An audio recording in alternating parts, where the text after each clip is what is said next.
أعوذ بالله من الشيطان الرجيم بسم الله الرحمن الرحيم الحمد لله رب العالمين والصلاة والسلام على أشرف المرسلين سيدنا محمد وعلى آله وصحبه أجمعين. Aujourd'hui, nous allons donc étudier le hadith numéro 5 et le numéro 6 du livre Ihkam al-Ahkam, Sharh Umdat al-Ahkam de Ibn Daqiq al-Eid. Donc je laisse Fatih lire, Inch'Allah. Vas-y, tfaddal. D'après Aïcha et Salama, radiallahu anhuma, le prophète sallallahu alayhi wa sallam se trouvait le matin en état de janaba, souillure physique, après avoir eu des rapports avec sa femme, puis accomplissait les ablutions complètes et faisait le jeûne. Ce hadith est rapporté par al-Bukhari et Muslim. عن عائشة وأم سلمة رضي الله عنهما أن رسول الله عليه الصلاة والسلام كان يدرك الفجر وهو جنب من أهله ثم يغتسل ويصوم. Dans ce passage, dans ce hadith du prophète sallam, il y a un point qu'on doit souligner, c'est que as-siyam, le jeûne du Ramadan, il y a eu des étapes. Lorsque le jeûne a été prescrit, donc le musulman, le croyant au début de l'islam, pouvait manger et boire jusqu'au salat al-isha, ou bien jusqu'à avant de dormir, comme il le dit Ibn Kathir dans son commentaire. Une fois que vous êtes endormi, une fois que vous avez prié salat al-isha, il n'était plus permis pour vous de manger ou boire, ou bien d'avoir des relations avec vos épouses. Jusqu'à qu'Allah subhanahu wa ta'ala nous révèle un verset dans le Coran, dans Surat al-Baqarah, où il nous dit Asta'udhu billah, uhilla lakum laylat as-siyam. Et donc ce verset vient nous autoriser pour la personne qui est mariée à être ensemble avec son épouse. Et donc dans ce passage, dans ce hadith du prophète sallallahu alayhi wa sallam, donc on voit que le prophète sallallahu alayhi wa sallam, il a été au matin, donc lorsqu'il s'est réveillé, il était en état de janaba, d'impureté majeure. Donc est-ce que le fait d'être au matin, une fois que c'est-à-dire nous retrouvons après le fajr. Est-ce que le fait d'être en état d'impureté majeure après le fajr annule-t-il le jeûne, oui ou non? Alors il y a une narration d'Abu Huraira qui dit que c'est lui qui se réveille et qui est man asbaha jumban fala sawma lah. Il dit c'est lui qui est au matin, qui se réveille le matin, donc après le fajr, et qui est en état d'impureté majeure. Il n'a point de jeûne. Donc pour lui, le jeûne est annulé. Et donc, comment faire le lien entre ces deux hadiths? Alors effectivement, Abu Huraira, il était d'avis que cela annulait le jeûne jusqu'à qu'il demande aux épouses du prophète sallallahu alayhi wa sallam. Et lorsque les épouses du prophète sallallahu alayhi wa sallam, et donc tout ce qui est intimité du prophète, ce sont ces épouses qui vont nous transmettre des informations. Et donc c'est très important lorsqu'on a un hadith qui est relaté par Aïcha radiallahu anha ou par d'autres de ses épouses dans tout ce qui concerne les choses intimes du prophète ou bien les choses qui concernent la maison, parce qu'elles sont en présence avec le prophète. Et donc, elles ont informé Abu Huraira que le prophète avait dit, ou bien que lui-même, il était en état d'impureté et que cela n'impactait pas le jeûne. Et donc, l'avis majoritaire des savants, tous les savants sont en majorité d'accord pour dire que c'est lui qui est en état d'impureté, eh bien, ça n'invalide pas le jeûne et donc il pourrait continuer à jeûner. Et le fait que dans ce hadith, il est dit Junbun min ahlihi, c'est-à-dire que cette impureté majeure, elle est due à quoi? Le fait que le prophète a été avec ses épouses. Et donc ça ne provient pas d'une impureté majeure due à un rêve qu'on a vu dans la nuit. Parce que dans ce cas-là, on va dire c'est indépendant de notre volonté. Donc on se réveille, on est en état d'impureté, en état de janaba. Donc le fait que c'est précisé que le prophète alayhi salatu wassalam, a eu des relations avec ses épouses, et c'est ça qui a provoqué l'état d'impureté majeure, al-janaba, donc ça prouve bien que même si c'est volontaire, eh bien cela n'annule pas le jeûne. Deuxième hadith, je lis en arabe, ensuite Fatih, tu me traduis, Inch'Allah. عن أبي هريرة رضي الله عنه عن النبي صلى الله عليه وسلم قال من نسي وهو صائم فأكل أو شرب فليتم صومه فإنما أطعمه الله فإنما أطعمه الله وساقه. D'après Abu Huraira, radiallahu anhu, le prophète sallallahu alayhi wa sallam a dit: tout jeûneur qui par oubli mange ou boit doit poursuivre son jeûne puisque c'est Allah qui lui a donné à manger ou à boire. Rapporté par Bukhari. Très bien. Donc ici dans ce hadith, le prophète sallallahu alayhi wa sallam nous parle d'une personne qui pourrait oublier qu'il était en train de jeûner. Donc ça peut être le mois du Ramadan ou bien en dehors du Ramadan. Ça peut lui arriver qu'il mange ou bien qu'il boive.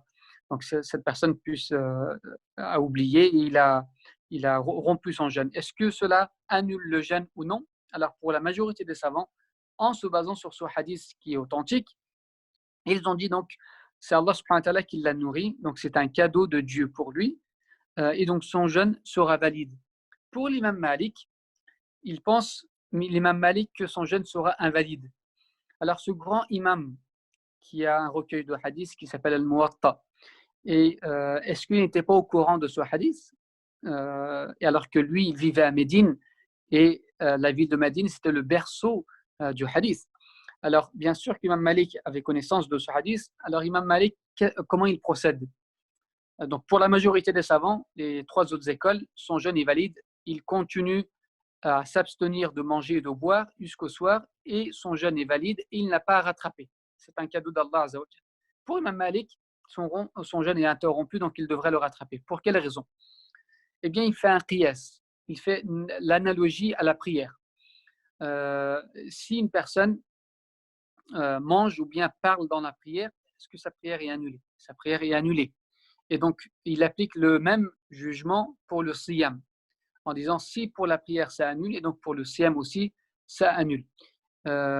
Deuxième, il a une règle aussi sur laquelle il se base. Il dit lorsque on est ordonné d'accomplir une adoration, et donc l'oubli n'a pas d'influence. C'est-à-dire l'oubli ne pourra pas influencer l'acte dont on est ordonné de l'accomplir. Donc ça, c'est une règle.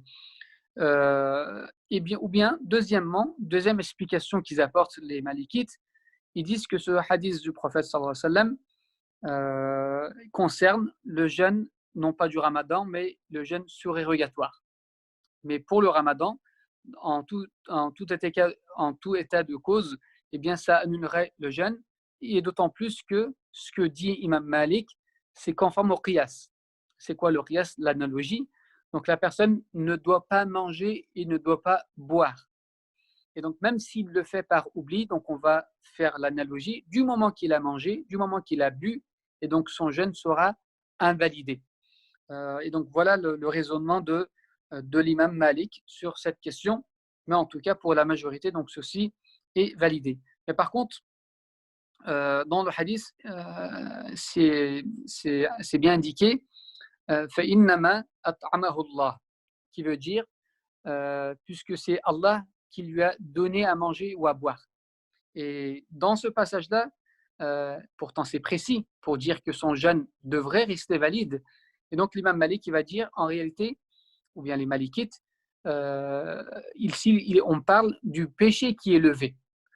Donc ils le comprennent non pas dans le sens où Dieu lui a donné à manger et donc son jeûne est valide et donc il peut compléter son jeûne, mais plutôt ils l'ont compris dans le sens Dieu ne lui a pas inscrit la faute parce qu'il l'avait oublié. Donc il ne l'a pas pris au sens propre, le fait qu'il lui a donné à manger et à boire, mais au sens figuré pour dire que Dieu a levé le péché pour cette personne.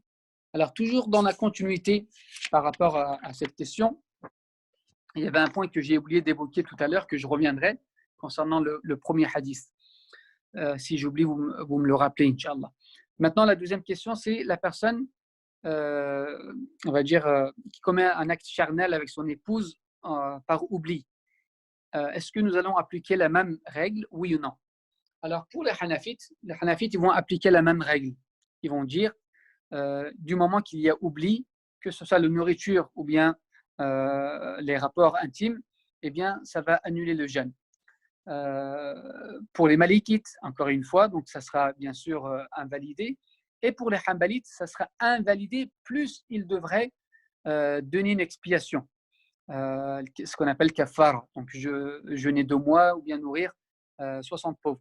Pourquoi les Hanbalites, ils étaient avec l'avis de la majorité concernant la nourriture. Comment se fait-il que sur cette question, ils se sont séparés? Parce qu'ils disent que le fait d'oublier et de manger, c'est des choses qui arrivent assez souvent.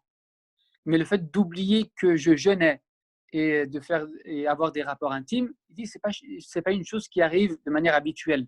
Et donc c'est pourquoi ils ont fait cette distinction entre la nourriture et les rapports intimes.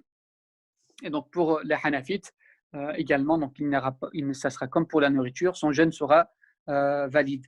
Et pour les Malikites, donc invalide uniquement à rattraper sans kafar. Tout à l'heure, donc dans le hadith précédent, il y a un point qui nous intéresse également, qui va concerner plutôt nos sœurs. C'est lorsqu'une sœur a une rupture de ses règles juste quelques instants avant le fajr. On sait très bien que le fajr, le deuxième fajr, c'est la limite du commencement du siyam, du jeûne. Et donc, une sœur qui voit l'arrêt des menstrues juste avant, est-elle tenue de jeûner ce jour, oui ou non? Alors là, pour la majorité des savants, elle devrait jeûner. Donc, elle doit jeûner ce jour-là. Pourquoi? Même si elle n'a pas encore accompli ses ablutions. Du moment qu'il y a une rupture, et donc elle a l'obligation de jeûner, même si elle n'a pas eu le temps de faire son ghusl. Par contre, les Malikites, eux, ils exigent qu'elle puisse avoir le temps d'accomplir son ghusl et de dire Allahu Akbar pour commencer la prière. Et donc, si elle n'a pas ce laps de temps assez suffisant, et donc elle n'est pas tenue de jeûner ce jour-là. Donc voilà, c'était une petite précision concernant le fait de se réveiller en état d'impureté. Donc, si les sœurs se réveillent et voient qu'au Fajr, juste avant le moment du Fajr, il y a une rupture des menstrues, même si elles n'ont pas eu le temps de faire le ghusl, pour la majorité, elles devraient jeûner ce jour-là. Donc voilà, on vient de voir ensemble hadith numéro 5 et hadith numéro 6 concernant l'état d'impureté majeur et le deuxième hadith qui nous a évoqué l'oubli. Et également, on peut rappeler une règle concernant l'oubli où dans un hadith, il est dit « Rufu' al-qalam ».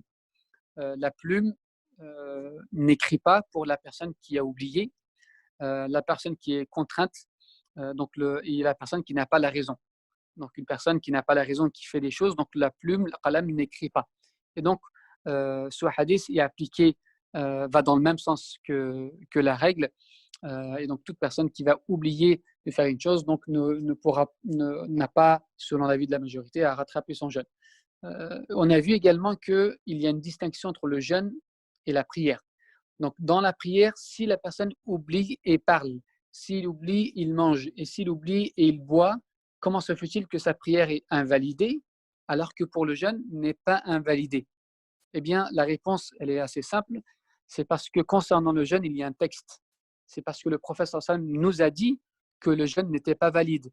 S'il n'y aura pas eu de texte, que Dieu nous impose wa atimu siyama ila al-layl et de compléter notre jeûne jusqu'au soir à partir du fajr, eh bien, si la personne oublie, on aurait dit que son jeûne est invalide. Pourquoi? Parce que le jeûne égale abstention, s'abstenir de manger, de boire. Alors que moi, je viens de rompre ceci. J'ai mangé et j'ai bu. Mais comme il y a un texte qui vient nous préciser, donc c'est une exception. Par contre, dans la prière, il n'y a pas cette exception. Il n'y a pas de hadith qui nous dit c'est lui qui a oublié pendant la prière, eh bien qu'il complète sa prière et sa prière sera valide. Et deuxième chose qui nous permet de distinguer la prière du jeûne, c'est que le temps du jeûne, il est beaucoup plus long. C'est toute la journée. Et ça arrive une fois dans l'année. Donc, oublier, c'est plus fréquent pour le jeûne que pour la prière. Parce que la prière, c'est 5 fois par jour, tous les jours, et ça dure que quelques minutes. Et donc, oublier dans ces quelques minutes, ce n'est pas une chose qui peut arriver fréquemment. Donc, c'est quelque chose qui vient rarement, voire jamais. Et donc, c'est pourquoi on ne peut pas faire l'analogie en disant, comme le prophète a dit ceci pour le jeûne, on va appliquer on va dire la règle pour la prière également. Donc, comme l'imam Malik, lui, il a fait le qiyas dans le sens inverse, mais le jumhur donc ne font pas le qiyas pour dire que si c'est pas annulé pour le jeûne, et donc ça annule pas la prière. Donc ils n'ont pas dit cela, et donc ils ont bien distingué le jeûne de la prière. Walhamdulillahi Rabbil Alamin. Si vous avez des questions, la parole est à vous, Inch'Allah.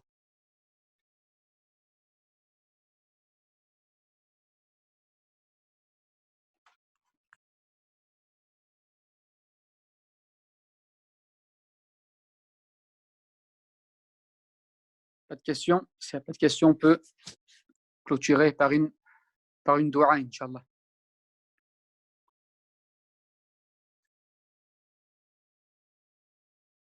Très bien. Alhamdulillahi Rabbil Alamin, wassalatu wassalamu ala ashrafil mursalin, sayyidina Muhammadin wa ala alihi wa sahbihi ajma'in. اللهم إنا نسألك بأننا نشهد أنك أنت الله لا إله إلا أنت الأحد الصمد الذي لم يلد ولم يولد ولم يكن له كفوا أحد. رب اغفر لنا ذنوبنا وتب علينا إنك أنت التواب الرحيم. اللهم بعلمك الغيب وقدرك على الخلق أحينا ما علمت الحياة خيرا لنا وتوفنا إذا علمت الوفاة خيرا لنا. اللهم إنا نسألك خشيتك في الغيب والشهادة ونسألك كلمة الحق في الرضا والغضب ونسألك القصد في الغنى والفقر ونسألك نعيما لا ينفد ونسألك نعيما لا ينفد ونسألك قرة عين لا تنقطع ونسألك الرضا بعد القضاء. اللهم إنا نسألك الرضا بعد القضاء ونسألك برد العيش بعد الموت ونسألك برد العيش بعد الموت ونسألك لذة النظر إلى وجهك. اللهم إنا نسألك لذة النظر إلى وجهك والشوق إلى لقائك في غير ضراء مضرة ولا فتنة مضلة. اللهم زينا بزينة الإيمان. اللهم زينا بزينة الإيمان واجعلنا هداة مهتدين. ربنا لا تزغ قلوبنا بعد إذ هديتنا وهب لنا من لدنك رحمة إنك أنت الوهاب. اللهم رب جبرائيل وميكائيل ورب إسرافيل أعوذ بك من حر النار ونعوذ بك من حر النار ومن عذاب القبر. اللهم ألهمنا رشدنا وعزنا من شر أنفسنا يا ذا الجلال والإكرام. اللهم رب السماوات السبع ورب الأرض ورب العرش العظيم. ربنا ورب كل شيء فالق الحب والنوى ومنزل التوراة والإنجيل والفرقان. نعوذ بك من شر كل شيء أنت آخذ بناصيته. اللهم أنت الأول فليس قبلك شيء وأنت الآخر فليس بعدك شيء وأنت الظاهر فليس فوقك شيء وأنت الباطن فليس دونك شيء. اقض عنا الدين واغننا من الفقر. اللهم ألف بين قلوبنا. اللهم ألف قلوبنا.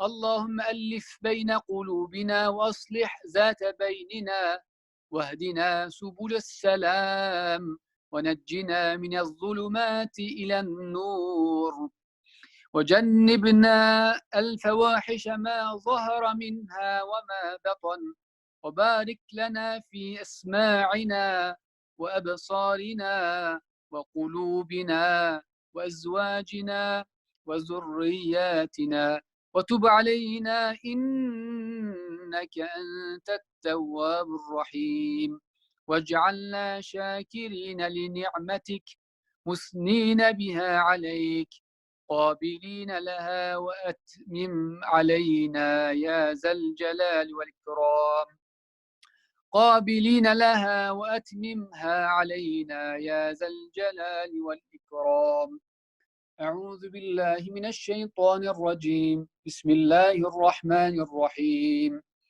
والعصر إن الإنسان لفي خسر إلا الذين آمنوا وعملوا الصالحات وتواصوا بالحق وتواصوا بالصبر سبحان ربك رب العزة عما يصفون وسلام على المرسلين والحمد لله رب العالمين. Je vous souhaite à vous tous un bon iftar. À très bientôt. Assalamu alaikum wa rahmatullahi wa barakatuh.